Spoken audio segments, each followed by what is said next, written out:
കൃത്യമായ മറുപടി പറഞ്ഞിട്ടുണ്ട്. എനിക്കെതിരെ വിമർശിച്ചതിൽ എനിക്ക് യാതൊരു വിരോധമില്ല. അത് അദ്ദേഹത്തിന്റെ അഭിപ്രായം, എന്നെ കുറിച്ചുള്ള അദ്ദേഹത്തിന്റെ അഭിപ്രായമായിരിക്കും. അദ്ദേഹം പറഞ്ഞത് അതിനെന്താ കുഴപ്പം, എനിക്കെന്താ കുഴപ്പം? അല്ലല്ല, ഞാൻ അതിനെതിരായിട്ടൊന്നും പറയില്ല. ഞാനെതിരായിട്ട് പറയേണ്ട ആവശ്യമില്ല. എന്നെ വിമർശിച്ചവരെ തിരിച്ചു മറുപടി കൊടുക്കുന്നതല്ല എന്റെ ജോലി. എന്നെ വിമർശിക്കാൻ എല്ലാവർക്കും സ്വാതന്ത്ര്യമുണ്ട്, അവർ വിമർശിച്ചോണ്ട്. പിന്നെ ഇതൊക്കെ ആളുകൾ വിലയിരുത്തുന്നല്ലോ.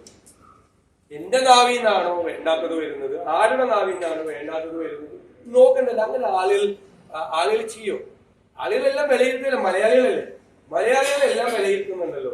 അത് ജനങ്ങൾ വിലയിരുത്തിക്കൊണ്ട് എന്നെ ആര് വിമർശിച്ചാലും എനിക്ക് യാതൊരു വിരോധമില്ല, വിമർശിച്ചു. ഈ പാലക്കാട് തെരഞ്ഞെടുപ്പ് വിജയത്തിന് ശേഷം താങ്കളെ ലക്ഷ്യമിട്ടുകൊണ്ട് സാമുദായിക നേതാക്കന്മാർ പ്രശ്നം നടത്തുന്നതിലൊരു അസ്വാഭാവികതയില്ലേ? പാലക്കാട് തെരഞ്ഞെടുപ്പ് കഴിഞ്ഞപ്പോൾ പാലക്കാടിന്റെ തെരഞ്ഞെടുപ്പും വയനാടിലെ തെരഞ്ഞെടുപ്പും UDF ഉജ്ജ്വലമായ വിജയമുണ്ടായി. ആ വയനാട് ഭൂരിപക്ഷം കൂടി, 5 ഇരട്ടി ഭൂരിപക്ഷം പാലക്കാട് കൂടി, 40,000 ഭൂരിപക്ഷം ഉണ്ടായിരുന്നത് ചേലക്കരയിൽ പന്തീരമായിട്ട് കുറഞ്ഞു. പ്രതിപക്ഷത്തിരുന്നുകൊണ്ട് ഞങ്ങൾ തുടർച്ചയായി നേട്ടങ്ങൾ, ലോക്കൽ ബോഡി ബൈ ഇലക്ഷൻസിൽ വലിയ റിസൾട്ട് UDF അനുകൂലമായിട്ട് വരുന്നു. തൃക്കാക്കരയിൽ വലിയ ഭൂരിപക്ഷം ഉണ്ടായി, ഇരട്ടി ഭൂരിപക്ഷം. പുതുപ്പള്ളിയിൽ 4 ഇരട്ടി ഭൂരിപക്ഷം ഉമ്മൻചാണ്ടിയേക്കാൾ കൂടുതൽ കിട്ടി. ഞങ്ങൾക്കൊരു ടാർഗറ്റ് ഉണ്ട്. ഞങ്ങൾക്ക് UDF കേരളത്തിൽ തിരിച്ചു കൊണ്ടുവരിക എന്നുള്ളതാണ് ടാർഗറ്റ്. അപ്പൊ ഞാൻ സ്വാഭാവികമായിട്ട് UDF നേതൃത്വം നിലയിലുള്ള ആളാണ്. അപ്പൊ സ്വാഭാവികമായിട്ട് UDF ആക്രമിക്കുന്നതിന് പകരം വ്യക്തിപരമായി എന്നെ ആയിരിക്കും ആക്രമിക്കുന്നത്. പക്ഷെ ഞാൻ അതിനെ വ്യക്തിപരമായിട്ടല്ല നേരിടുന്നത്. ഞാൻ അതിനെ UDF ചെയർമാനായി UDF നേതൃത്വം കൊടുക്കുന്ന ഒരാൾ എന്നുള്ള നിലയിൽ, കൂട്ടത്തിൽ ഒരാൾ എന്നുള്ള നിലയിൽ എനിക്കതിന് മറുപടി പറയാൻ പറ്റുള്ളൂ. വ്യക്തി എന്നുള്ള നിലയിൽ മറുപടി പറയാൻ പറ്റും. വ്യക്തി എന്നുള്ള നിലയിൽ നമുക്ക് എന്തെല്ലാം മറുപടി ഇതിനൊക്കെ കൊടുക്കാൻ പറ്റും. ഞാൻ UDF എന്നെ ചുമതല ഏൽപ്പിച്ചിരിക്കുന്നത് കേരളത്തിൽ UDF 2026 തിരിച്ചു കൊണ്ടുവരിക എന്നുള്ളൊരു വലിയ ദൗത്യമാണ് പാർട്ടി എന്നെ ഏൽപ്പിച്ചിരിക്കുന്നത്. Party UDF. അപ്പൊ അതനുസരിച്ചുള്ള മറുപടി എനിക്ക് പറയാൻ പറ്റും. പിന്നെ ഒരു സമുദായങ്ങളുമായിട്ടും ഒരു മതസംഘടനകളുമായിട്ടും UDF ഒരു പ്രശ്നമില്ല. ഒരാളുമായിട്ടും ഒരു വിഷയമില്ല, ഒരാളുമായിട്ടും ഒരു പ്രശ്നമില്ല. അവർക്ക് ആർക്ക് ഗൗരവമുള്ള ന്യായമായ ഒരു ആവശ്യം വന്നാലും ഞങ്ങൾ അവരുടെ കൂടെ നിൽക്കും. ഞങ്ങൾക്ക് എല്ലാവരുമായിട്ടും നല്ല ബന്ധങ്ങളാണ് ഞങ്ങൾക്കുള്ളത്. അത്രയേ ഉള്ളൂ കാര്യം. അതിനപ്പുറത്തേക്കൊന്നും അതിനെ രാഷ്ട്രീയവും മതവും ഒരു പരിധി വിട്ട് കൂട്ടിക്കലർത്താൻ ഞങ്ങൾ ശ്രമിക്കില്ല. ഞങ്ങളുടെ പൊസിഷനിങ് കറക്റ്റാണ്. ഭൂരിപക്ഷ വർഗീയതയ്ക്കെതിരായും ന്യൂനപക്ഷ വർഗീയതയ്ക്കെതിരായും ഞങ്ങൾ എടുത്തിരിക്കുന്ന സെക്യുലർ പൊസിഷനാണ്. അതിൽ ജീവൻ ഉണ്ടെങ്കിൽ അതിൽ വെള്ളം ചേർക്കില്ല. അതാണ് പൊളിറ്റിക്കൽ പൊസിഷനിങ്. അത് ഓരോരുത്തരെ കാണുമ്പോൾ ഓരോ ആംഗിളിലായിരിക്കും കാണുന്നത്. അത് അവരെയാണ് കാണുന്നത്. അതല്ലാതെ ഒരു അജണ്ടയുടെ ഭാഗമായിട്ടാണോ പറയുന്നത്, അല്ലെ ശരിയായിട്ടാണോ പറയുന്നത് ജനങ്ങളല്ലേ വിലയിരുത്തേണ്ടത്.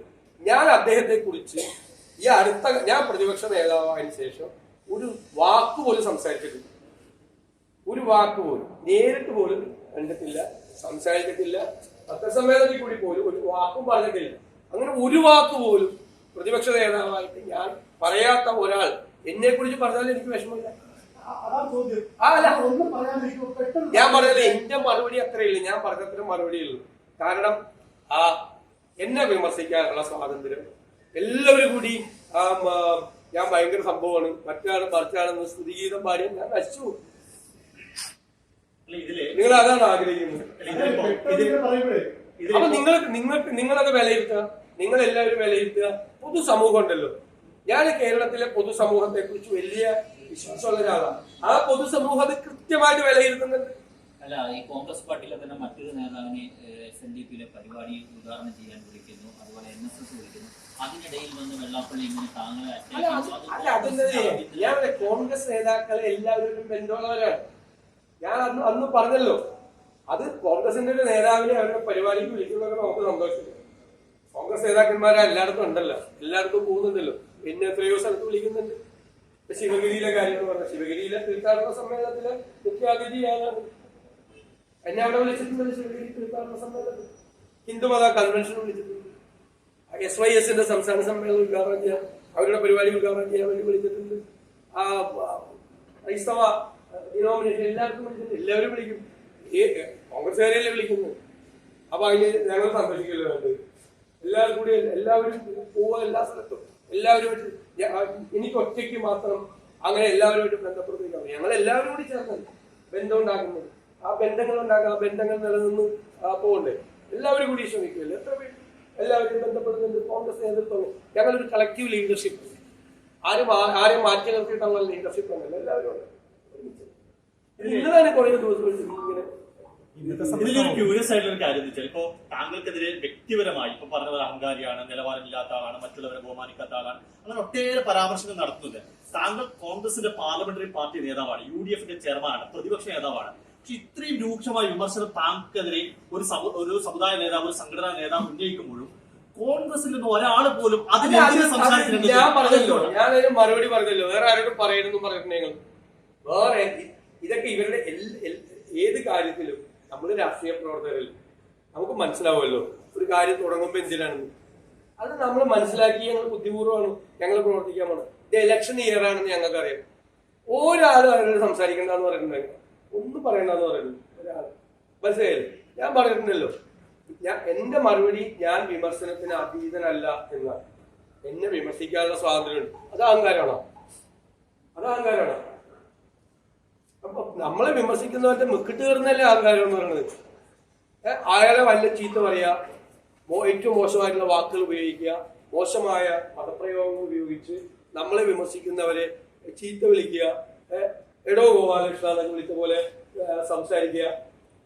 അങ്ങനെയൊന്നും നമ്മൾ പറയില്ലല്ലോ. നമ്മളൊന്നും അങ്ങനെയൊന്നും പറയില്ലല്ലോ. നമ്മളത് അങ്ങനെയല്ലല്ലോ ശീലിച്ചിട്ടില്ല. അങ്ങനെയൊന്നും പറയില്ല. അത് ഞാൻ പറഞ്ഞല്ലോ, പാർട്ടിയിൽ കാര്യമുണ്ടെങ്കിൽ നമ്മളത് ഗൗരവമായിട്ട് അത് പരിശോധിച്ച് കറക്റ്റ് ചെയ്യേണ്ട കാര്യമുണ്ടെങ്കിൽ കറക്റ്റ് ചെയ്യും. ഞാൻ എപ്പോഴും ചോദിക്കുന്ന ചോദിച്ചു, നമ്മളെല്ലാവരും 100% പെർഫെക്റ്റ് ആണ്. പലരും ചൂണ്ടിക്കാണിക്കുമ്പോഴായിരിക്കും എനിക്കല്ല എന്തോരം മാറ്റം ഉണ്ടായി, എന്തോരം ചേഞ്ച് നമുക്കുണ്ടായി, പല രീതിയിലും മാറ്റം ഉണ്ടായില്ല. അത് എല്ലാവർക്കും വേണം, അങ്ങനെയല്ല എല്ലാവരും പറയുന്നത് കേൾക്കാൻ. പിന്നെ അത് പൊളിറ്റിക്കലായിട്ടുള്ള അജണ്ടയുടെ ഭാഗമായിട്ടാണോ, വ്യക്തിപരമായി ഒരാളെ ടാർണിഷ് ചെയ്യാൻ വേണ്ടിയിട്ടുള്ള അജണ്ടയുടെ ഭാഗമായിട്ടാണോ എന്നൊക്കെ അതൊക്കെ പൊതുസമൂഹം വിലയിരുത്തട്ടെ. ശരി.